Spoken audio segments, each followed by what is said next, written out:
사울이 이스라엘의 첫 번째 왕이 되었을 그때에, 사울이 왕으로 있었을 그때에 나라에 큰 문제가, 위기가 닥치게 됩니다. 그 위기가 무엇이냐면 바로 오늘 본문에 나오는 위기인데, 블레셋이라고 하는 강대국이 이스라엘, 유대를 쳐들어왔습니다. 그런데 그 쳐들어온 것이 사뭇 좀 특별하고 독특합니다. 보통 전쟁을 하자고 쳐들어오면 군대와 군대끼리 맞붙는데, 그 블레셋 사람들의 전략은 그렇게 하지 않고 한 장수, 한 사람을 내보내서 거기 다른 편인 이스라엘 사람을 나오게 해서 1대1로 싸우는 구도를 만들었습니다. 그러면서 한 장수가 나오는데 그 사람의 이름이 바로 골리앗이었습니다. 이 골리앗이 나와서 이스라엘에게 이렇게 얘기합니다. 너희도 한 명 나와라.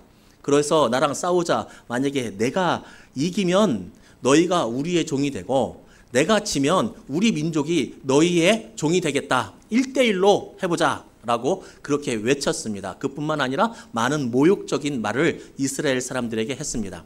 자, 여러분, 1대1로 싸워서 골리앗이 했던 그 말, 1대1로 싸워서 내가 지면 우리 민족이 너희의 종이 되겠다 라고 하는 말, 여러분 한번 생각해 보십시오. 진짜일까요? 진짜일까요? 가짜일까요? 거짓말일까요? 거짓말이죠.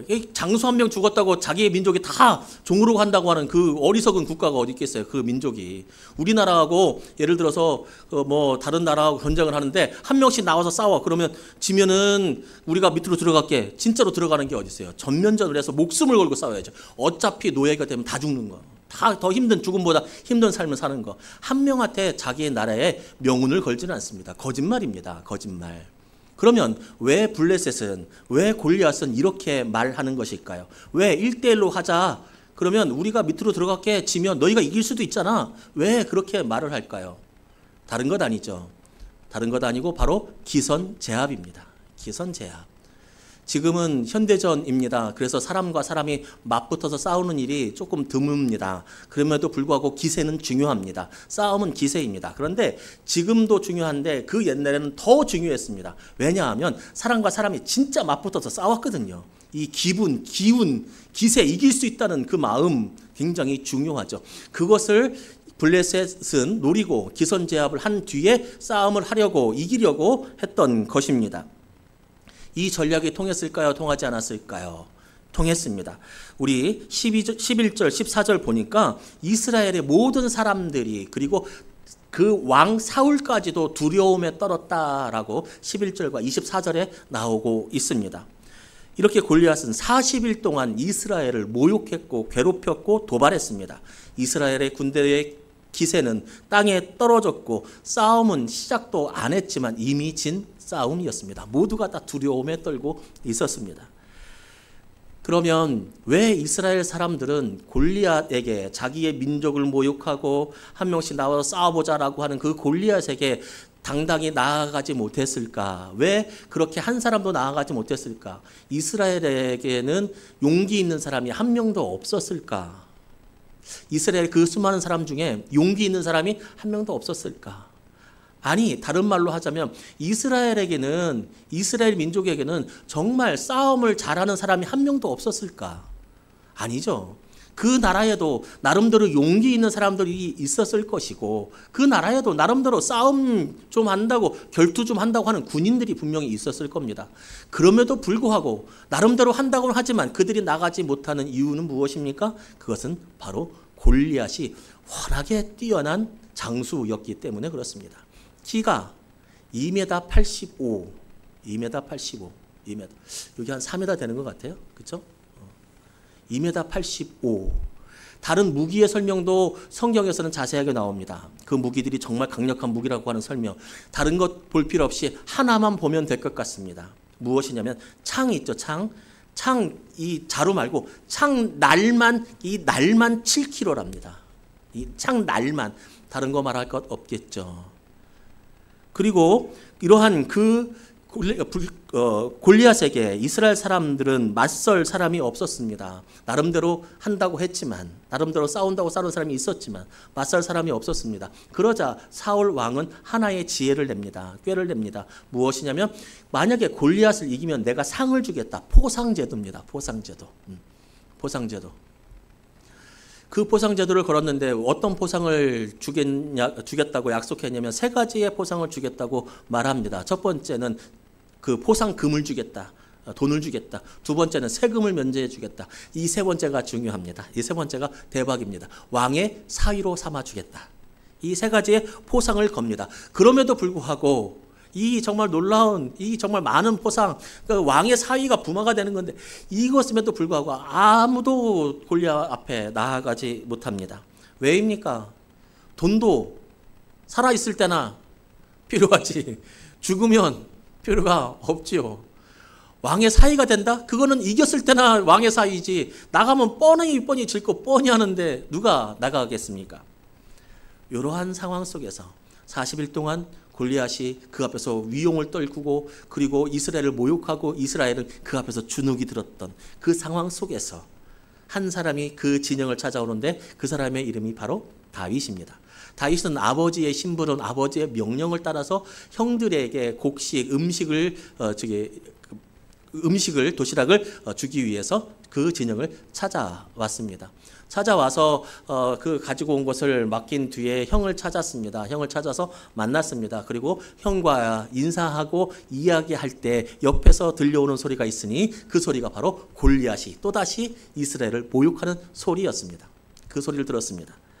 그리고 그 골리앗 앞에서 도망가는, 그 골리앗을 두려워해서 도망가는 자신의 조국 이스라엘의 군사들을 자신의 눈으로 보았습니다. 사람들이 도망가는 모습을 보았습니다. 그러면서 이야기합니다. 다윗이 말하기를, 아니 어떻게 살아계신 하나님의 군대를 모욕하는 저런 인간이 있을 수 있느냐고, 어떻게 저렇게 하나님의 군대를 모욕하는 사람이 있겠느냐고 말합니다. 그러자 옆에서 알려줍니다. 그 사람이 이기면 왕이 세 가지의 포상을 준다고 했다. 그러니까 다시 또 얘기합니다. 그렇습니까? 근데 저 인간은 왜 이렇게 하나님의 군대를 모욕합니까? 저 한낱 인간일 뿐이지 않습니까? 이런 식으로 얘기합니다. 그 얘기하는 것을 옆에 있었던 엘리압이라고 하는 다윗의 가장 큰 형이 듣습니다. 다윗의 말을. 그 말을 들은, 다른 사람들과 이야기하는 그 다윗의 말을 들은 엘리압이 다윗에게 호통을 칩니다. 그 말씀이 바로 28절 말씀인데 28절 말씀 함께 읽겠습니다. 28절 말씀 제가 읽어드리도록 하겠습니다. 공동 번역입니다. 다윗이 이렇게 다른 사람들과 이야기하는 것을 큰형 엘리압이 엿듣고 화를 내며 소리쳤다. 내가 무엇을 하겠다고 여기 내려왔느냐? 들판에 있는 몇 마리 안 되는 양 새끼는 누구한테 맡겼지? 이 건방진 못된 녀석. 내가 싸움 구경하러 온 것을 내가 모를 줄 아느냐? 호통이죠. 호통이에요. 아주 그냥 혼난 거예요. 엄청 혼났어요. 그렇게 말하는 큰형을 앞에 두고 다윗도 만만한 애는 아닙니다. 뒤에 나오겠지만 다윗도 사춘기거든요. 뭐라고 말하냐면 29절 말씀에 다윗은 그저 물어본 것뿐인데 내가 지금 무엇을 했다고 그래요? 라고 공동 번역은 번역하고 있습니다. 야, 너 전쟁 구경 나왔어 지금? 응? 네가 지금 양떼 어떻게 오고 지금 무슨 소리 하고 다니고 있는 거야 사람들하고 지금? 골리앗이 뭐 어쨌다고? 그 말 그만해 하니까, 아니 말도 못해요? 형, 나는 말도 못해요? 그렇게 한 거죠. 엘리압은 왜 이렇게 화가 났을까? 진짜 말도 못합니까 여러분? 막내 동생은 말도 못하는 거예요? 엘리압은 왜 이렇게 화가 났을까? 그렇게 화낼 일인가 이게? 아니에요. 살펴보면 그렇지도 않아요. 엘리압은 왜 화냈을까? 다윗은 형제만 8명, 그리고 자매까지 합치면 10명입니다. 다윗의 형제는 10명입니다. 10남매 중 가장 큰 형 오빠는 엘리압이고 그 중에 가장 막내는 다윗입니다. 10명. 어떻게 보면 동생이 아니라 아들 같은, 조카 같은 존재가 바로 엘리압에게는 다윗이었죠.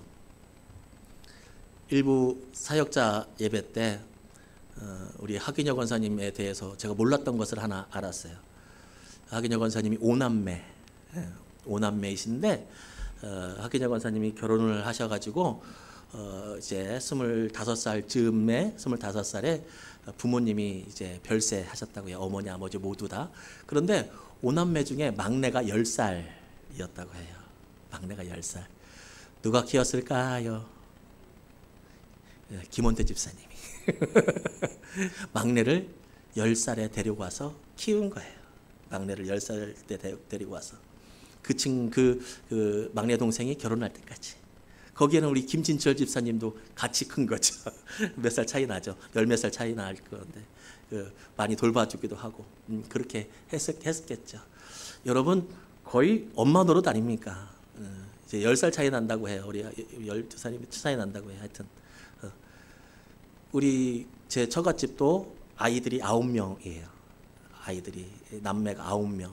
9명인데 그 중에 한 분은 이제 동생 집으로 입양을 갔고 나머지 8명이 있는데 제 그 아내가 첫째예요. 첫째고 막내가 19살 차이 나요. 걔 2살 때 20살이었어요. 그래서 어버 키운 것 같을 거예요. 어버 키운 것 같을 거예요. 업었어요? 안 업었어요?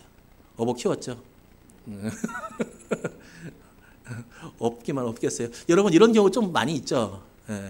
큰 오빠, 큰 누나는 엄마 같고 아빠 같고 든든하기도 하고 그 엘리압이란 말이에요.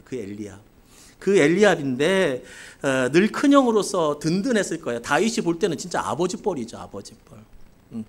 가정에서는 늘 든든한 버팀목이었고 기둥이었고 오죽했으면 아버지 이새가 기름 부으러 갔을 때 엘리압부터 딱 보냐 멋지고 늠름하고 막 이랬던 엘리압이 다윗에게 못 볼 꼴을 보여준 거예요. 다윗에게 어떤 꼴을 보여줬어요? 골리앗 앞에 나가지 못하는 자기 자신의 무능력함.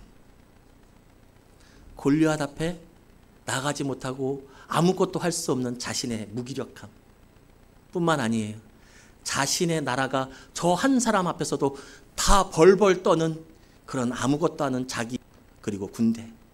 그것을 엘리압은 고스란히 그 어린 막내 같은 아들 같은 동생에게 보여주게 된 거예요. 그 마음 어땠을까요? 우리도 그렇지 않습니까? 우리도 그렇죠. 우리의 자녀들에게 우리는 늘 당당한 아버지, 당당한 엄마로 늘 살고 싶습니다. 그런데 어린아이에게 내가 겁먹은 모습, 내가 나약한 모습, 내 초라한 모습 정말 보여주고 싶지 않습니다. 드라마에 보면 가끔 나오지 않습니까? 재벌집 사장이 있고 그리고 운전기사가 있고 그 운전기사 집은 재벌집 사장의 옆에 있는 지하 단칸방이고 그러면 그 재벌집 회장 사모님이나 사장님 나와서 운전기사에게 함부로 대하고 막 욕하는 모습을 저 멀리서 아들이 보고 있고 딸이 보고 있고 그 보고 있는 것을 아빠도 알고 그 마음이 얼마나 아팠겠어요. 엘리압은 바로 그런 심정을 가졌죠. 다윗에게 화가 난 게 아니라 자기 자신에게 그리고 아무것도 할 수 없는 이스라엘 군대에게 그게 바로 자신의 현 주소임에 화가 난 것이죠. 제가 그냥 이렇게 말씀드리는 것 아닙니다. 다 맥락이 있습니다. 오늘 또 맥락을 보니까 다윗은 엘리압이 혼냈어요. 너 그러지 마라 하니까 얘가 지금 뭐라고 했어요? 사춘기라고 했잖아요. 얘가 말하지 말고 다녀라 하니까 얘는 계속 말하고 다녀. 막 물어보고 다니고 골리앗 뭐 하나님을도 모르는 아무것도 뭐 이렇게 말하고 다녔겠죠. 그런데 진짜로 그 말을 하고 다니니까 사울이 다윗을 어떻게 했습니까? 불렀어요. 불러서 어떻게 됐습니까? 나중에 결과론적으로 전쟁터에 나갔어요. 전쟁터에 나가는 다윗의 뒷모습을 보는 엘리압은 그러니까 엘리압은 뭔가 눈치를 챈 거예요. 뭔가 꺼림칙한 거예요. 이제 엘리압은 살 만큼 살았고 좀 다윗보다는 지혜롭잖아요. 그리고 세상 돌아가는 꼴을 좀 알잖아. 다른 사람들은 다 주눅 들어있고 다 무섭다고 이러고 있는데 골리앗 요만한 게 왔다 갔다 하면서 뭐 상급을 준다고요? 아니 진짜 상급 줘요? 아 진짜 상급 줘요? 이기면? 뭐예요? 지가 나간다는 얘기가 뭐예요? 그 하나님도 모르는 사람이 어떻게 하나님의 군대를 저렇게 모욕하고 있어요? 그걸 참고 있어요? 아니, 상급도 있다면서요? 막 이러고 하더니까 엘리압이 그걸 보니까 야, 저거 안 되겠거든. 그래서 불러놓고 따끔하게 혼내죠. 그러나 다윗은 멈추지 않죠. 계속 얘기하고 결국에는 사울에게 불려갑니다. 사울이 겁먹지 않은 다윗을 부릅니다. 그리고 그 앞에서 다윗이 말합니다. 사울이 말하기도 전에 먼저 다윗이 말해요. 제가 골리앗과 가서 싸우겠습니다. 그러니까 그런 말들을 하고 다녔던 거예요. 지금 그런 말들. 나는 하나님 모욕하는 거 못 참아. 그러니까 가자마자 사울이 물어보기도 전에 지가 먼저 왕한테 내가 가서 싸우겠습니다 라고 이야기를 합니다. 그리고 그 말을 들은 사울은 아니다. 야, 너 생각해봐라. 너는 어린아이고 왜 어린아이냐고 하냐면 우리나라 보통 20살에 군대 가죠. 20살 이상이면 군대 갈 수 있죠. 이스라엘도 똑같아요. 이스라엘도 20살 이상이면 군대를 가요. 민수기 1장 3절 말씀. 20살 이상이면 군대를 가는데 이 다윗은 아직 군대에 올 나이가 안 됐거든요. 그래서 보통 17살, 18살 뭐 이렇게 보고 있는데 너는 아직 어린아이고 그 용사 골리앗이라고 하는 사람은 어려서부터 용사였다. 어려서부터. 그러니 안 돼라고 이야기합니다. 그러자 다윗은 그것에 멈추지 않고 아니라고 하나님이 나와 함께 하시고 내가 들에서도 싸웠고 내가 나가서 이길 수 있다고 싸울 수 있다고 보내달라고 이야기를 합니다. 그러자 사울은 다윗을 골리앗 앞으로 보냅니다. 골리앗 앞으로 보냅니다. 장로님이 왕이에요. 이스라엘이 왕이야. 고현이가 컸어. 커갖고 한 18살, 17살, 고등학교 한 1학년, 2학년 됐어요. 됐는데 나라에 전장이 났네. 저쪽 장수가 칼 두고서 칼싸움 하자고 한 명 보내러 갔는데 아무도 안 나가는데 고현이가 와갖고 장로님 왕이시여 내가 나가겠습니다. 고현이 보낼래요? 안 보낼래요? 수하가 와가지고 목사님 제가 나갈게요. 저 여장부예요.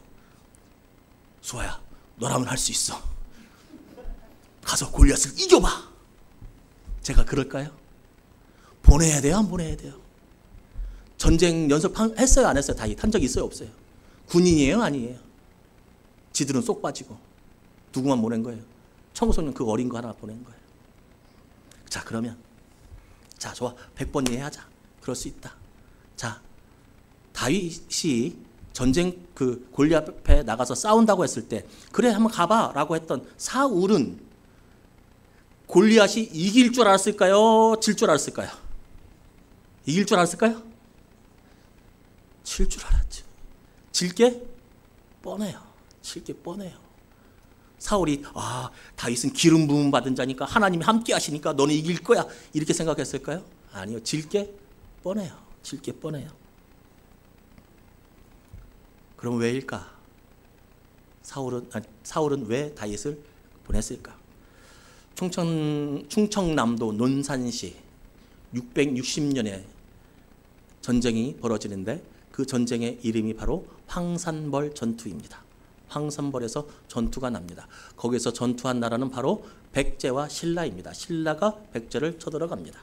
그런데 백제를 쳐들어갈 때 신라 혼자 쳐들어가지 않고 당나라와 연합을 맺어서 쳐들어갑니다. 그 쳐들어온다는 소식을 듣고 백제에서 장수를 파견했습니다. 5천 명의 부하들과 함께 결사대를 파견했습니다. 그 장수의 이름이 바로 계백입니다. 그 계백. 그리고 신라는 김유신이라고 하는 걸출한 명장을 파견을 했는데 김유신이 이끌고 간 병사는 5만 명입니다. 계백은 5천 명. 김유신은 5만 명의 군사였습니다. 그 군사들이 부딪혔습니다. 전쟁을 했습니다. 누가 이겼냐면 계백이 이겼습니다. 두 번째는 누가 이겼냐면 계백이 이겼습니다. 세 번째는 누가 이겼냐면 계백이 이겼습니다. 네 번째는 누가 이겼냐면 계백이 이겼습니다. 신라 군들의 사기, 기세, 전쟁은 기세라고 했는데 이제는 거의 포기 상태입니다. 이제는 4번을 했는데 4번을 못 이겼으니까. 그때 그 전에도 한 명 있었지만 가장 유명한 분을 이야기하자면 그때 당시 16살의 어린 소년을 이 신라군에서는 앞장 세워서 전투를 하게 합니다.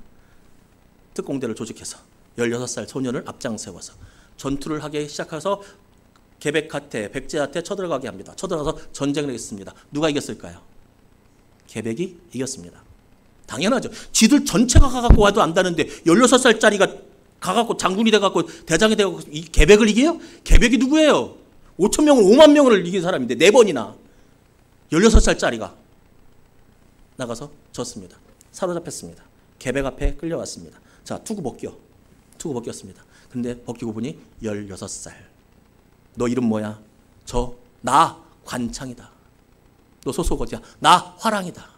나 화랑 관창이다. 야, 아무리 그래도 그렇지, 아무리 몰라도 그렇지, 너 여기가 어디라고 16살짜리가 지금 와가지고 지금 전쟁을 한다고 이긴다고 찾아와. 야, 네 용기는 내가 가상하게 여긴다. 돌려보냈습니다. 돌아간 화랑 관창 돌아가서 우물에 딱 갑니다. 물 한 모금 딱 먹습니다. 다시 말을 탑니다. 다시 게백 나와라. 들진합니다. 게백이 또 잡았습니다. 야, 너 오지마. 다시 돌려보냈습니다. 며칠 후 화랑 관창은 또 다시 말을 타고 달려갑니다. 잡았습니다. 게백이 이제는 안 되겠다 해서 관창의 목을 베었습니다. 그리고 그의 얼굴을 말의 안장에 매달아 놓고 신라 진영에 보냈습니다. 저기에서 16살짜리 화랑의 목이 말에 걸려오는 그 장면을 모든 신라 군사들이 보았습니다. 그들은 어떻겠을까요? 그들의 마음, 신라의 마음은 어땠을까요? 울분이 터졌습니다. 그 울분을 걸음 삼아서, 그 울분을 기세 삼아서, 연료 삼아서 모든 신라군들이 백제를 쳐들어갑니다. 그때 신라는 드디어 승리하고 게백은 거기서 죽습니다. 사울이 왜 다윗을 블레셋 앞에 보냈을까? 왜 사울이? 이길 줄 알고? 아니, 죽으라고. 가서 죽으라고. 그 모습을 보면 엘리압은 어떨까요?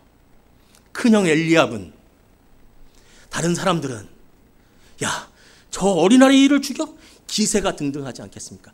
이게 하나님을 떠난 사울의 민낯입니다. 이 비열함과 이 비장함. 물론 학도병이 있을 수 있습니다. 우리도 6.25 때 학도병 있었습니다. 학생들 나가서 전쟁했습니다. 그 학도병들에게 감사한 마음 저도 갖고 있습니다. 저는 그 얘기하고 이 얘기는 너무 다릅니다. 왜입니까? 어른들은 가만히 있고 무서워서 벌벌 떨고 있고 지들 문제 지들이 해결하지 못하고 아직은 어린 그 다윗에게 마치 십자가에 달려 돌아가신 예수님처럼, 모든 죄를 짊어진 예수님처럼 그 모든 무게를 그 앞에 지어놓고 그를 죽음의 자리로 보낸 것입니다. 그렇게 다윗은 골리앗 앞으로 나갔죠. 나오니까 그 나오는 거 보니까 골리앗이 참 어이가 없는 겁니다.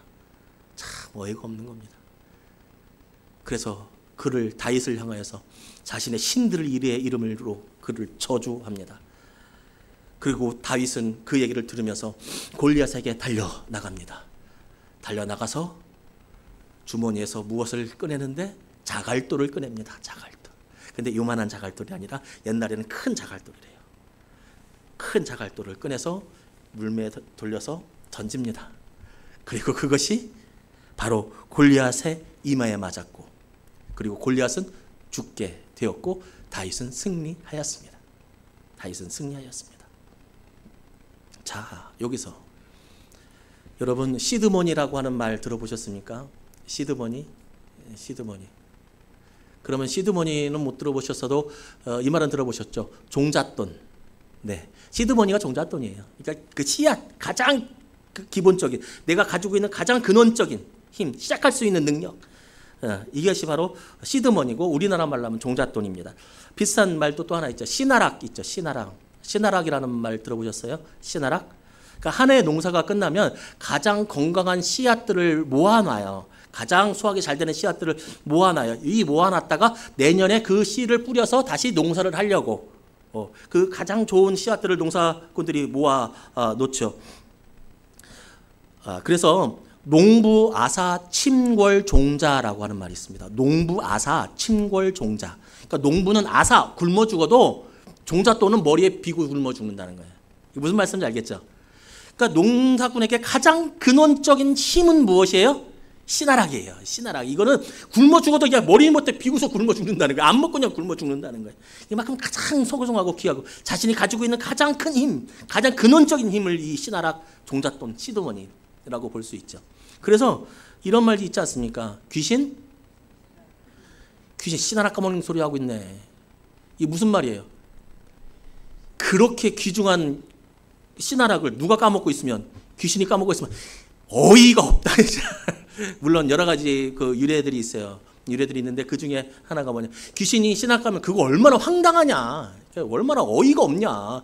그냥 먹고도 죽어도 안 먹는 건데 씨나락을 까면 얼마나 황당해. 그럴 때 이제 귀신 씨나락 까먹는 소리다라고 이야기하는 경우가 있죠. 시드머니, 종잣돈, 씨나락 다 같은 의미입니다. 자신이 가지고 있는 가장 근원적인 힘을 의지하고 기본적인 힘을 의지하죠. 그럼 질문합니다. 여러분, 다윗의 시드머니, 종잣돈 그리고 씨나락은 무엇이었을까요? 많은 사람들이 이야기합니다. 다윗처럼 최소한 물맷돌은 준비해야 합니다. 특히 사역자들. 최소한 물맷돌이 있어야 하나님이 그것을 써야 되지 않겠습니까? 물맷돌은 있어야 됩니다. 지나가는 돌멩이 하나라도 준비되어 있지 않겠습니까? 여러분, 성도 여러분, 물맷돌이 있어야 됩니다. 기도의 물맷돌이 있어야 하나님이 역사하지 않습니까? 그 물맷돌이라도 좀 준비해야 되지 않습니까? 라고 말합니다. 동의합니다. 동의합니다. 그 말에 동의합니다. 사역자도 물맷돌이 있어야 됩니다. 씨를 뿌릴 씨나락이 있어야 됩니다. 거둬들일 기도에 씨를 뿌려야 됩니다. 동의합니다. 그런데요, 다른 관점으로 보고자 합니다. 한 발자국 더 들어가서 질문합니다. 다시 질문합니다. 여러분, 다윗이 뭐 갖고 갔다고요? 자갈돌. 그때 자갈돌은 컸다고요. 이만한 거 컸다고요. 자, 그럼 이렇게 질문합니다. 여러분, 다윗이 나갈 때 바둑돌 갖고 나갔으면 이겼을까 졌을까? 자, 이겼다고 보는 사람 손 한번. 네. 아무리 그래도 그 바둑돌은 아유 안 죽지. 다윗이 바둑돌은 졌을 거라고 생각하는 거예요. 하용이는 졌을 거라고 하는데 어떻게 이거 먹고 죽냐고. 자, 다윗이 골리앗에게 나갈 때 사울이 자기의 갑옷과 자기의 칼을 주었습니다. 사울도 대단한 사람이거든요. 다른 사람보다 어깨 하나 더 큰 사람이에요. 모르겠습니다. 키가 뭐 어떻게 안 맞았든지. 근데 다윗이 시험 삼아 입었습니다. 한번 움직여봤죠. 움직여봤어요. 이렇게 보니까 이제 안 맞아. 그래서 벗었어요. 벗고서 이제 자기 막대기하고 아까 말했던 자갈돌 5개하고 이제 돌리는 거 갖고 나갔단 말이에요. 자, 질문. 다시 질문. 사울이 주었던 갑옷을 입고 사울이 주었던 칼을 들고 나가서 골리앗하고 싸웠으면 다윗이 이겼을까요? 졌을까요? 졌어요? 아, 그러면 다윗의 종잣돈은 다윗이 골리앗을 이겼던 가장 큰 역할, 아니 가장 근원적인 힘은 자갈돌이었구나. 아니 칼 갖고 가면 지고 자갈돌 갖고 가면 이긴다. 아, 돌이었구나. 바둑돌이든 자갈돌이든 하여튼 돌이 있어야 되는구나. 던져야 되니까. 다시 한번 질문합니다. 다윗이 갑옷 입고 칼 갖고 골리앗하고 싸웠으면 골리앗이 이겼을까요? 다윗이 이겼을까요? 제가 괜히 이런 말씀 드리는 게 아닙니다. 제가 괜히 이런 말씀 드리는 게 아닙니다. 다윗이 가지고 있었던 가장 근원적인 힘, 씨나락, 종잣돈, 시드머니는 무엇이냐면 45절에 다윗이 자기가 고백합니다. 45절에서 다윗이 블레셋 사람에게 이르되 너는 내게 칼과 창과 단창으로 내게 나오거니와 나는 내가 모욕하는 이스라엘 군대의 이름에 하나님의 이름으로 내게 나아가노라. 이렇게 얘기하지 않았어요? 너는 칼과 창과 단창으로 내게 오거니와 나는 돌멩이 갖고 나간다. 이렇게 얘기하지 않았어요? 너는 칼과 단창으로 내게 나아오거니와 나는 내가 모욕하는 이스라엘 군대의 하나님의 이름으로 내게 나아가노라. 또 이렇게 말하죠. 47절에 또 여호와의 구원하심이 칼과 창에 있지 아니함을 이 무리에게 알게 하리라. 전쟁은 여호와께 속한 것인즉 그가 너희를 우리 손에 넘겨 주리라. 전쟁은 돌멩이에 속한 것이니 너희를 우리에게 넘겨주리라 하지 않았어요. 전쟁은 갑옷에 속한 것이니 너희가 나에게 질 것이다 라고 말하지 않았어요. 전쟁은 여호와께 속한 것이니 내가 너에게 나아갈 때는 여호와 이름으로 나아간다 라고.